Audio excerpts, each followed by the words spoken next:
Welcome to the Slop Farm. Enjoy the video. Start by measuring the run length and planning a straight 4-inch duct route through the attic. Inspect attic framing and insulation for obstructions and access points. Locate a roof or gable exit at least 12 inches from ridgelines and vents to avoid turbulence. Avoid routing through soffits or insulated attic cavities to prevent backflow and moisture issues.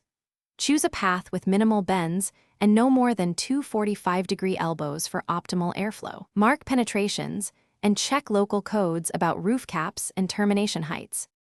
Use rigid 4-inch metal duct or insulated flexible duct with smooth interior surface to reduce condensation. Connect duct to the fan outlet with a short section of tube and secure with a clamp. Keep the duct run short with no more than 2 45-degree elbows for efficiency and reduced noise. Support duct every 4 feet with straps to prevent sags that trap moisture. Seal joints with foil tape and mastic to prevent leaks. Insulate duct when running through cold attic spaces to avoid condensation. Install a roof or gable cap with a backdraft damper and screen to keep pests out and prevent wind backflow. Flash around the roof penetration and use roofing cement to ensure a watertight seal that meets roof pitch. Choose a cap sized for a 4-inch duct and fasten with corrosion-resistant screws.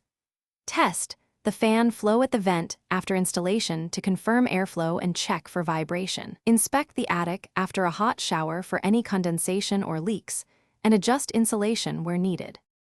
Thanks for watching. Consider subscribing if we helped you today.